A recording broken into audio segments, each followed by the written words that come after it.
I never thought a single sentence could feel like a punch to the chest. But when Samantha looked at me over the kitchen counter and said, "Ethan, I think I need a break," it hit harder than anything I had imagined. My coffee cup trembled in my hand as I tried to process the words, their meaning slowly sinking in like a stone in water. The hum of the refrigerator, the faint smell of toast burning in the background, even the morning sunlight streaming through the blinds, all of it suddenly felt unreal, like the world had shifted just slightly out of focus. I stared at her, searching her face for a hint of reassurance, but all I saw was a strange mixture of exhaustion, guilt, and something I couldn't name. For years, I had thought Samantha and I were steady, even in the small cracks of everyday life. We worked late, argued about bills, and juggled schedules, but there was always laughter.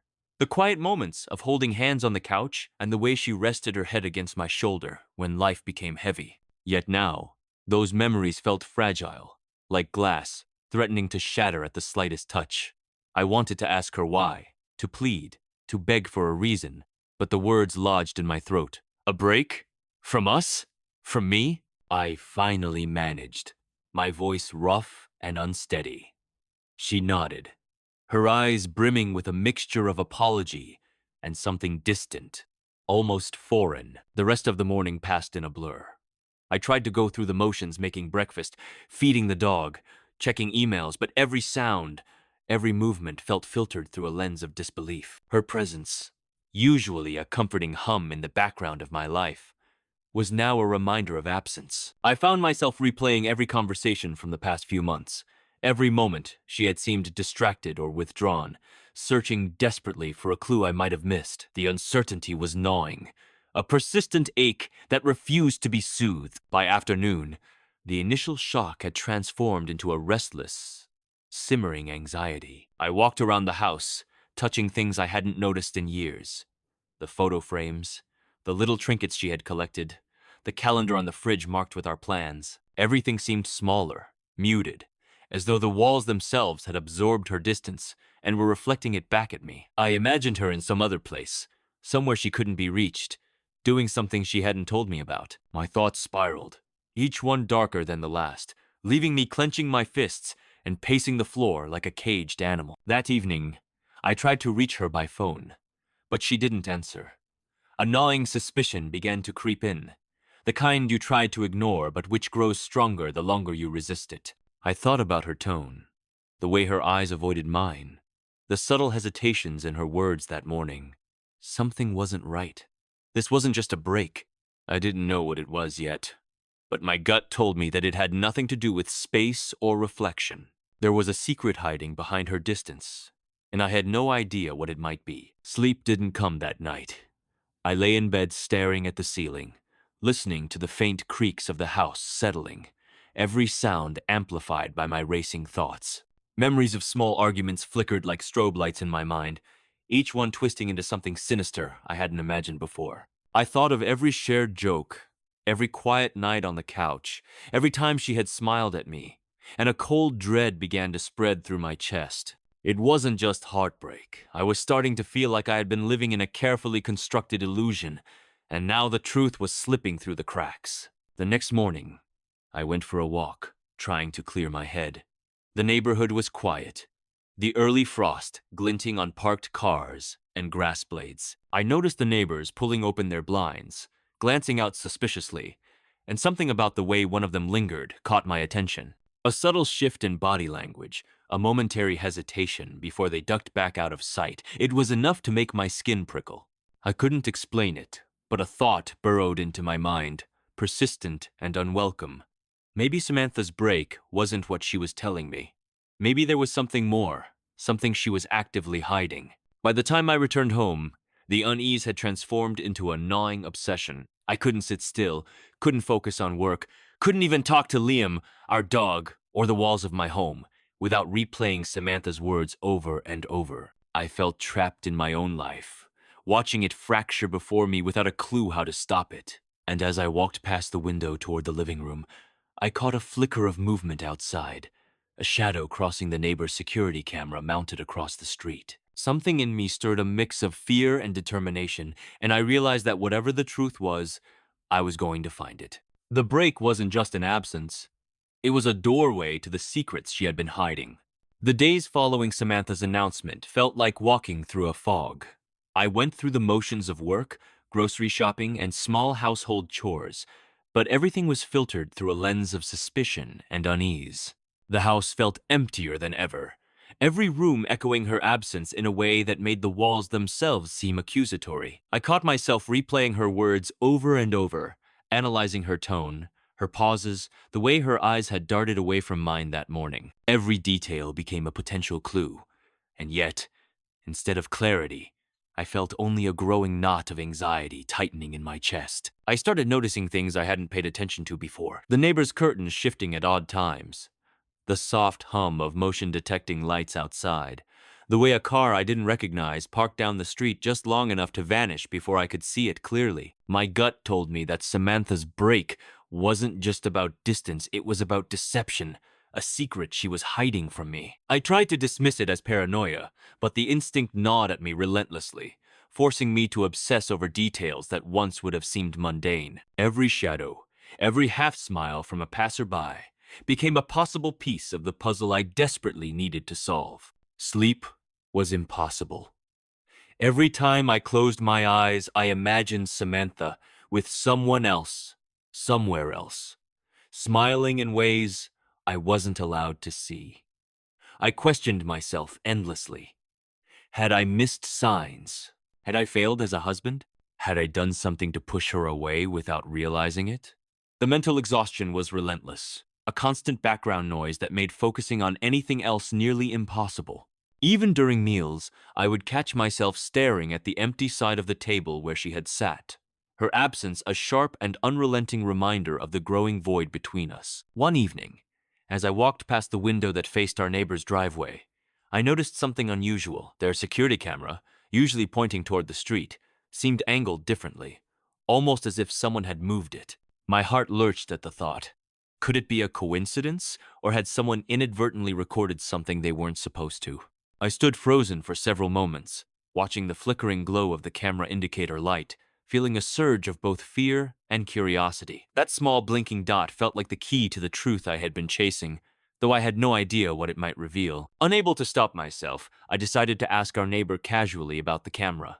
They seemed distracted at first, but eventually admitted that they sometimes checked footage when they noticed movement in the driveway. My pulse quickened as I tried to act nonchalant, masking the urgency that had taken over my thoughts. I asked if they had noticed anything unusual over the past few days, and they shrugged, mentioning only a few mundane passers-by, but the way they hesitated on one detail made my stomach twist. I knew there was more there, something that hadn't been shared, and the suspicion became almost unbearable. At home, I replayed every conversation, every argument, every quiet evening we had shared recently, searching for cracks I might have overlooked. I remembered a text Samantha had deleted too quickly, a call she had taken in private, a lingering look she had given me that didn't meet my eyes. My mind raced as I began connecting the dots, forming a picture I didn't want to see but couldn't ignore. The fear and heartbreak mingled with anger, creating a whirlwind of emotions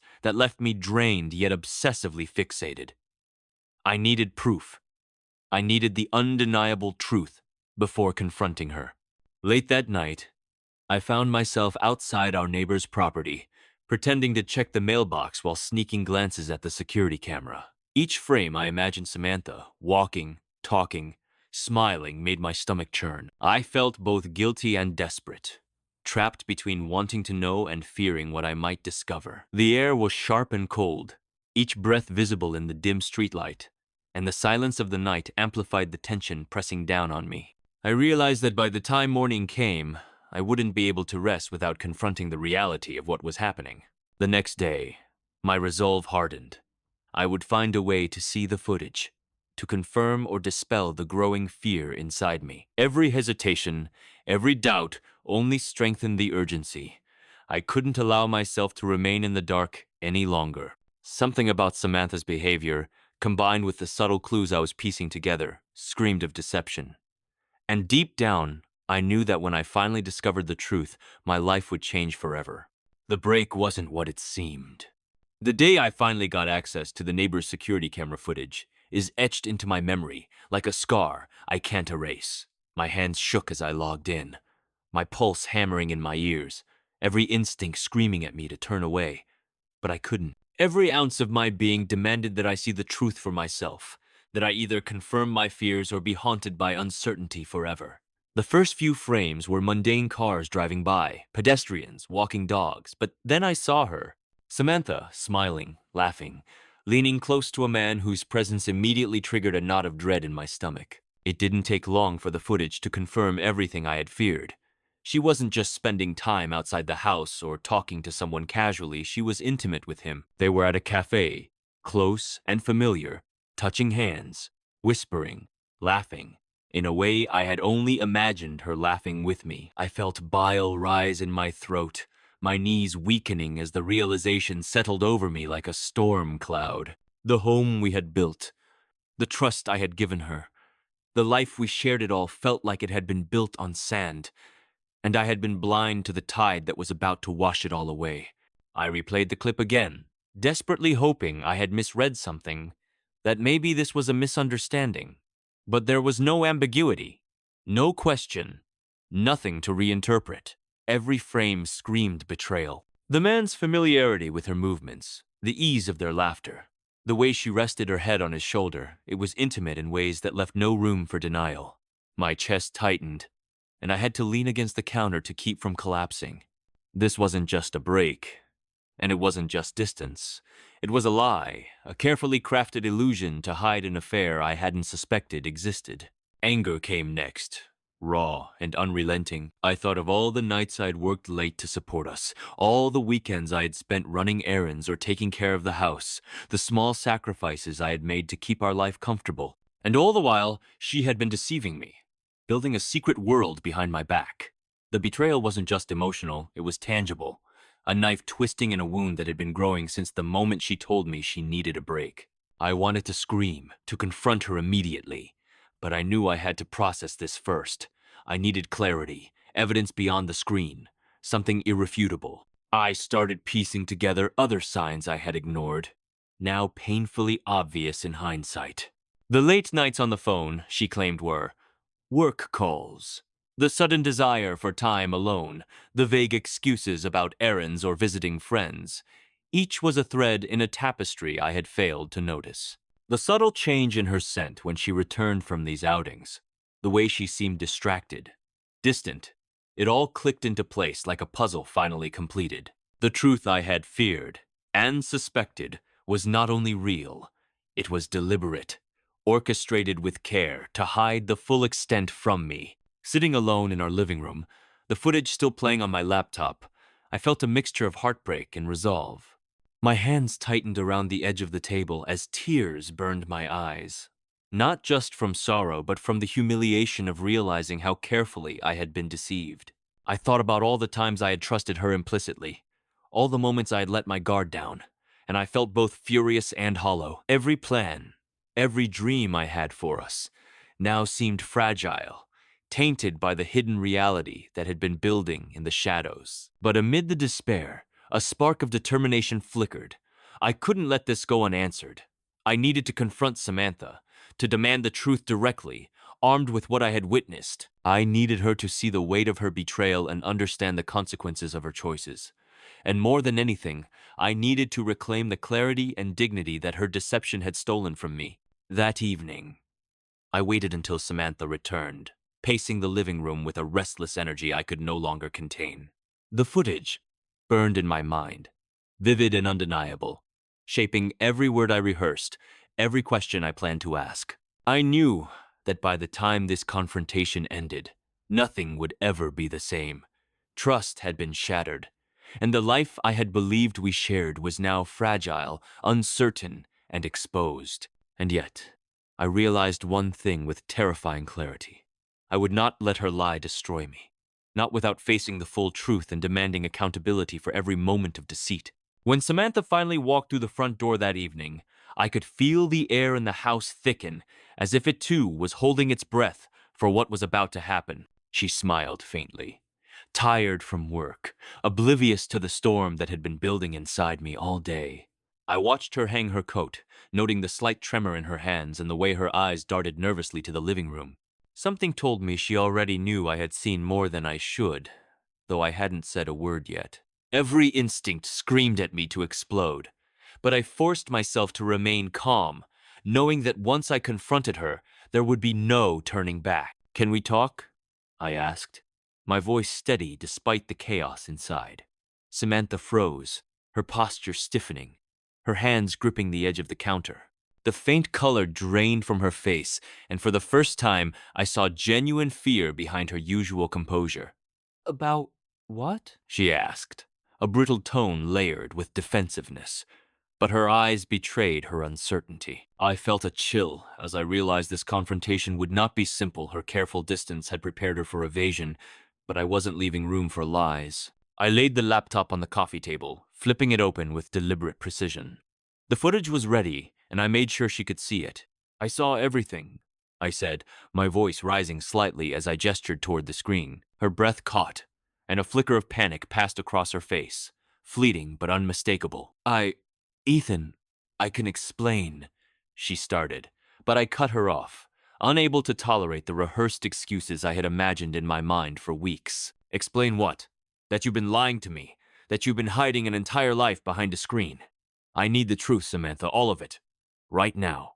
Her eyes filled with tears, and she collapsed onto the couch, trembling. The words poured out in a rush, a mixture of confessions and justifications, each one unraveling the threads of our marriage in real time. She spoke of loneliness, of feeling unappreciated, of making a mistake she regretted immediately, yet had been unable to undo. Every explanation felt like salt in a wound, a combination of honesty and manipulation that made my head spin. I could see the internal battle in her eyes, the fear of losing me, the guilt, the desire to be forgiven, all colliding in a single moment of raw exposure. Anger surged next, sharp and scorching. I felt my fists clench and unclench, my chest tightening as every lie I had tolerated for months, every ignored signal, every time I had trusted her completely, came rushing back to the surface. "You didn't just need a break," I shouted, my voice echoing off the walls. "You betrayed me. You lied to me.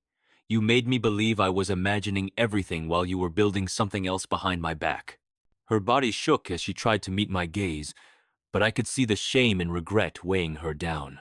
Then came the twist I hadn't expected.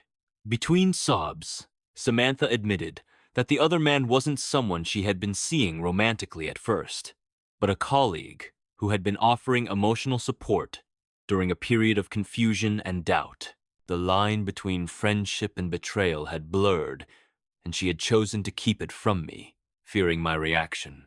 My head spun, anger mixing with confusion. While the footage was damning, the context she revealed made everything more complex, twisting my initial certainty into a chaotic tangle of emotion. I sank onto the couch across from her, my hands gripping my knees as I tried to sort through the mixture of betrayal, heartbreak, and reluctant empathy. Her tears continued, her voice raw, each word slicing through the fragile hope I had clung to, that this might be a simple misunderstanding. I realized that confronting her wasn't just about exposing deceit, it was about understanding, evaluating what our marriage could withstand, and deciding if trust could be rebuilt at all. Every instinct told me to lash out, to leave, to sever the bond that had been violated. But another part of me, the part that still loved her despite the pain, urged patience and clarity. By the end of the night, neither of us had fully reconciled, but the confrontation had changed everything.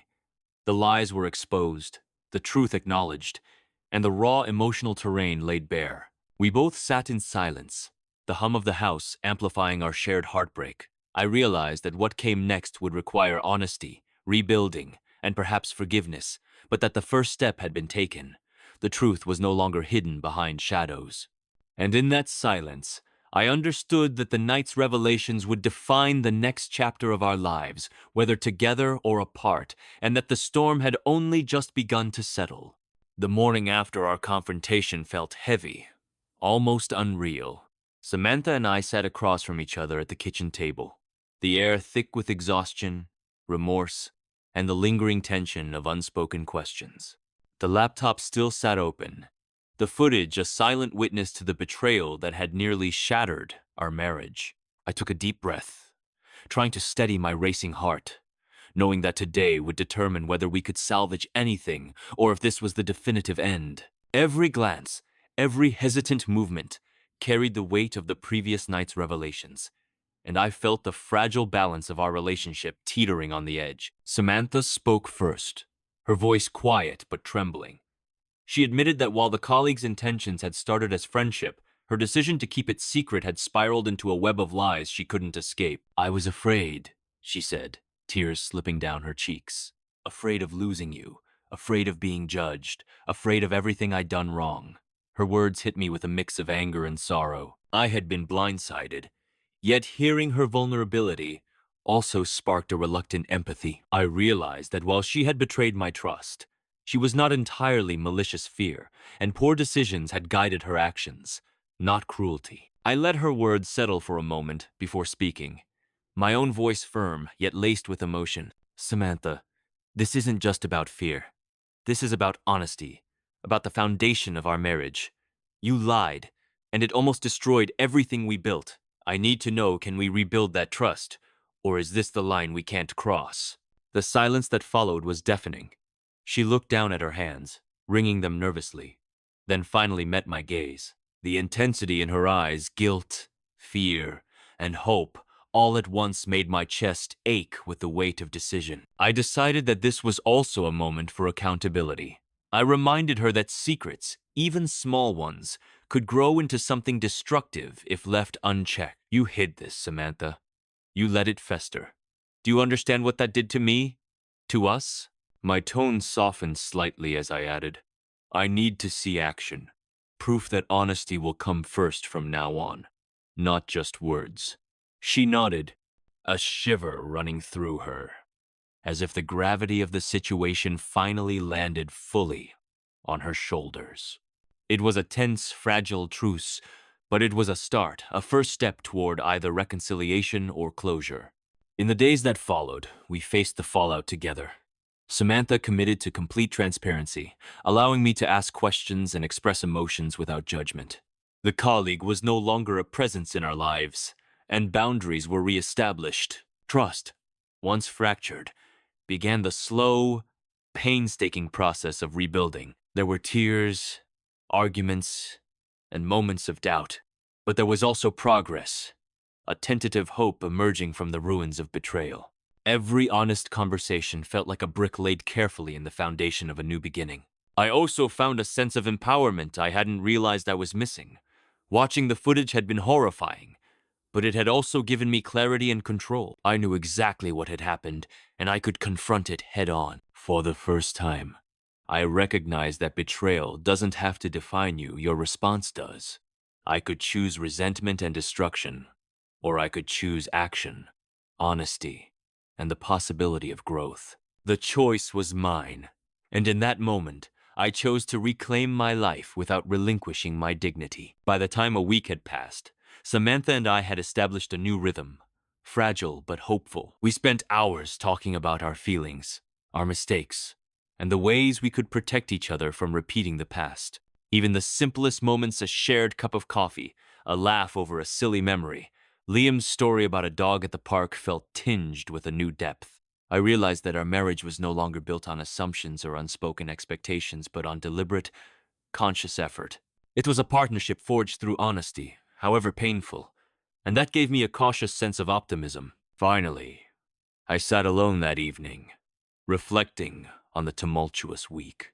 The footage, once a symbol of betrayal, now felt like a turning point, a tool that had forced the truth into the open. Samantha's choices had been flawed, but the revelation gave us a chance to confront reality and rebuild consciously. I felt a cautious relief, the kind that comes after storms, knowing that while the road ahead would be difficult, it was navigable because it was rooted in truth. The break had been a lie, but the confrontation had been a truth. And in that truth, we found the beginning of something stronger, something real, and something that neither betrayal nor fear could erase.